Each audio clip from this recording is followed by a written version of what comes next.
a gente pode... uma das coisas que eu procurei estudar sempre no meu doutorado era por que cresceu o universo pentecostal no Brasil. Né? Que não é de agora, né? O universo pentecostal surgiu no Brasil em 1910, né? E foi trilhando um caminho, e aí nos últimos anos explodiu. Tem muitas explicações para o crescimento. Um deles é que cria-se uma rede de apoio, principalmente o universo pentecostal cresceu nos bairros mais afastados, onde o Estado não supria, não aparecia. Tanto que você vê uma igreja a cada esquina. Ou 3 igrejas no mesmo quarteirão. E assim, inicialmente, por quê? Porque a irmã ajudava, irmã no sentido religioso, Sim. né? A irmã ajudava a outra irmã a cuidar dos filhos enquanto a outra ia trabalhar, né? Porque não tinha creche pública. Porque o pastor organizava a vaquinha para pagar a cirurgia do fulano porque não tinha saúde pública. Então, quer dizer, criou-se uma rede de relacionamento, mas o universo pentecostal, principalmente nos últimos tempos, ele se diferencia muito dos protestantes tradicionais, e é por isso que o pentecostal briga com a Umbanda. Não é uma questão de religioso, porque o pentecostal oferece uma solução mágica igual acontece com a Umbanda, né? Usa outro código. É nos mesmos moldes, só que com outros códigos. É isso mesmo. Código. O batista tradicional, o presbiteriano, o que ele falava? Ele falava assim: aqui, meu filho, o negócio é o seguinte, aqui está a Bíblia, a palavra. Pá. Então, Deus já falou tudo que tinha que falar, tá tudo aqui na Bíblia, agora te vira para você cuidar da tua vida, né? E essa é a lógica do capitalismo, inclusive, né? Agora é contigo. Segue lá o que está escrito na palavra, você segue adiante. Isso é o protestantismo tradicional. E nunca fez sucesso no Brasil. Porque o Brasil faz mágico. A hora que entrou o universo, mesmo a Assembleia, que tinha outra perspectiva, né? Porque a Assembleia de Deus e a congregação, elas não têm esse aspecto mágico. Mas quando entrou o pentecostal, ele quer questões mágicas, né? Então, é o que explica, né? E principalmente a briga de campo religioso com candomblé e umbanda, porque os dois estão vendendo, de certa maneira, magia, cada um ao seu modo, e uma solução. Então, eu não vejo dentro da sociedade atual, que é uma sociedade que busca a facilidade e que entende que a felicidade pode ser comprada, que a gente vai qualquer voltar, esquina, né? Que a gente vai voltar ao protestantismo tradicional ou ao catolicismo, que dizia o seguinte: agora é com você e você assume a responsabilidade de livre-arbítrio. Porque a última coisa que a gente vê dentro de uma igreja evangélica é o culto ao livre-arbítrio. Porque ou o erro ou a graça é de alguém, e o erro também é de outra desgraça, que é o diabo. Né? Então não tem muito essa coisa da responsabilidade de você puxar para si, né? Essas práticas mágicas do pentecostal, né, atual, que você fala, elas começaram a surgir de que jeito, você acha? Foi quando se popularizou, tipo, vamos dizer que nem na Universal lá, que o pessoal ia e tinha sessão de descarrego, por exemplo, que o cara que era viciado 30 anos em cocaína, chegava lá em 5 minutos, o pastor, que eu não sei de onde ele arranjava aquele pino de cocaína, colocava na frente do cara, o cara sentia nojo.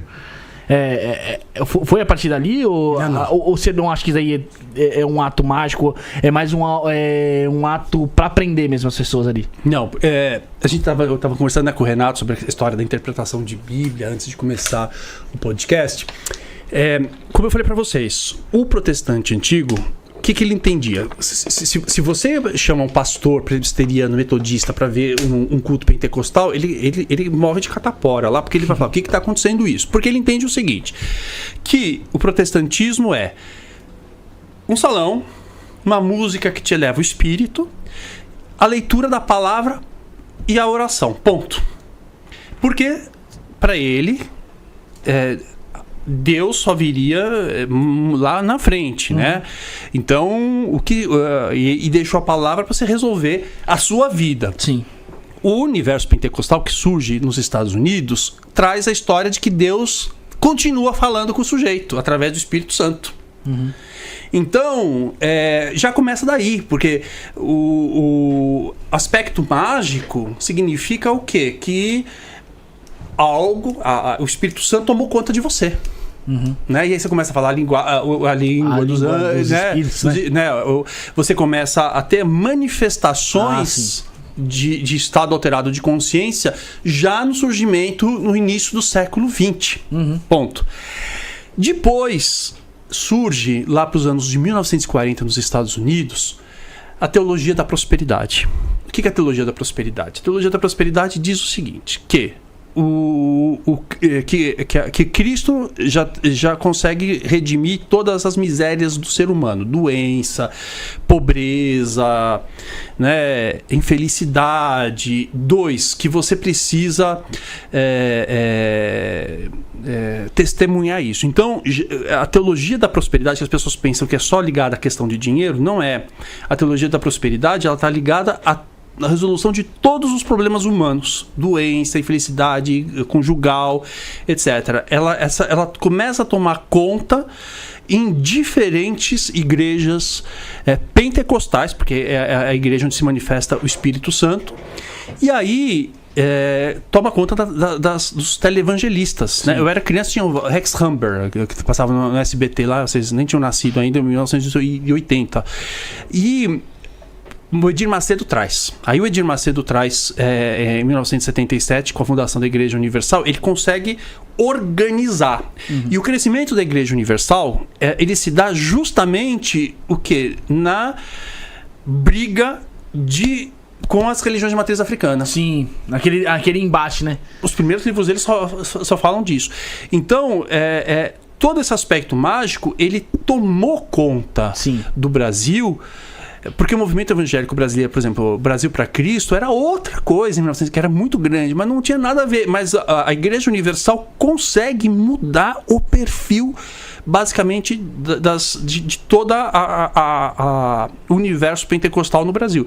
Mais para frente, agora mais recentemente, com a globalização e com as mídias sociais, esse movimento também da teologia da prosperidade que se desenvolveu nas igrejas norte-americanas, foi absorvido. As churches foram absorvidas. A Lagoinha é um exemplo típico. Ela se diz batista, mas ela não tem nada de batista. Ela é totalmente pentecostal. Eu vejo essa questão da Lagoinha, e ela surgiu muito forte. Tipo, eu não sei de quando, como começou esse movimento, quando aqui, o ano que começou. Mas de 2 anos pra cá, eu tenho visto muitas igrejas lagoinhas, ou churches, aquelas igrejas pretas, né, que o pessoal fala. E eu fui ver uma da Lagoinha uma vez lá que o pessoal tava frequentando, pô, Alphaville, tipo, você vê a igreja, não tem cara de igreja. É uma puta de uma mansão do caramba, tá ligado? Piscina. É todo algo que nem você falou, pra atrair prosperidade. Você não vê ninguém de uma camiseta de um time, ou uma camiseta básica. Você vê nego de polo, calça social, tudo meio que um trabalho até de coach, eu vejo, né, na questão mas dos total, pastores, lógico.